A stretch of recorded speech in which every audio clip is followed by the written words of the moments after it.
pristine upholstery.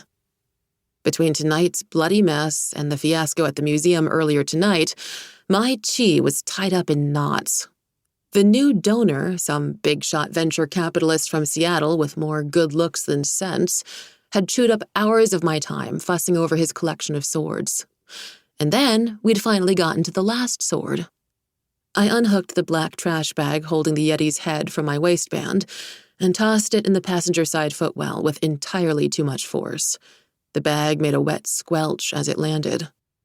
How in all the heavens had Crimson Cloud Splitter landed in this Zhu Weizhen's hands?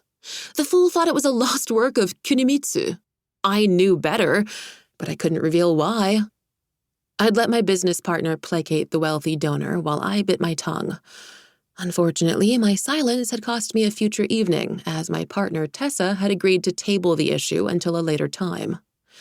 Once I finished monster corpse disposal, I would have to turn my attention to the ancient sword. It was too notorious to leave in the wrong hands, which meant it would have to end up in my hands, at least temporarily. I untied my own swords and carefully laid them both along the center console. I would clean them as soon as I got home. Shaking off my frustration, I climbed in and tried not to notice how the wet fabric of my pants squished against the driver's seat. Now I needed to get rid of the body.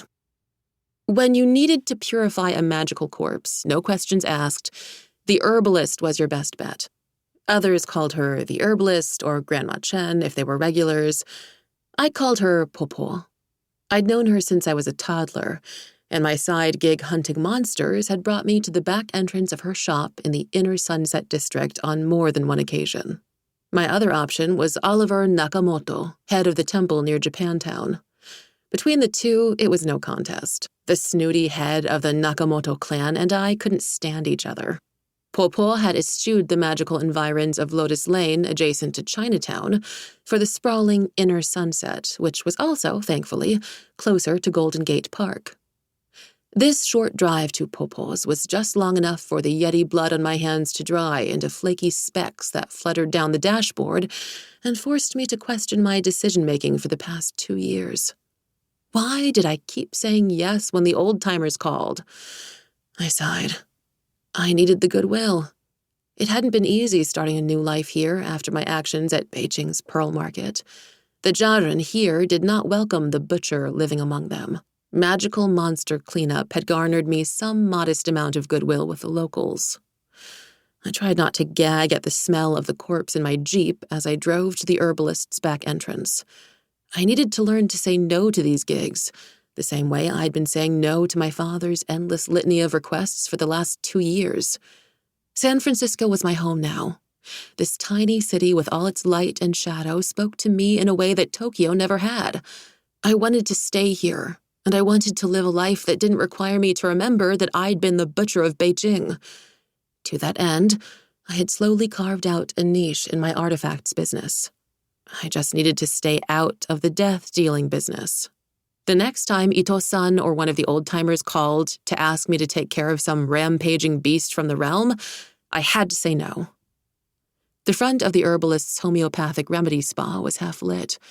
Even with only security lights, I picked out white leather-upholstered spa recliners lined up like New Age sentries against a long mirrored wall. The interior was spotless. Trendy spa meets sci-fi movie set, the decor peppered with water features and greenery. I hadn't visited in some time, but I hoped Popo was working late, prepping her elixirs and potions for the next day. I drove the Jeep to the back of the building. I parked in the rear, killed the engine, and leaned back, closing my eyes for a moment. As my thoughts drifted, the music of San Francisco's burgeoning magic called out to me, lulling me into a stupor. It almost caught me this time, but I bit down on my tongue, jolting myself awake. The coppery taste of blood filled my mouth. San Francisco was getting harder to ignore. Like a needy toddler, the awakening magical consciousness of the city clamored for my attention. I was trying hard to convince it to go look elsewhere. So far, no luck. I got out of my Jeep and gauged the distance to the door against the biting fatigue in my legs. Start dragging now or later? Once again, perhaps my decisions for the past 2 years hadn't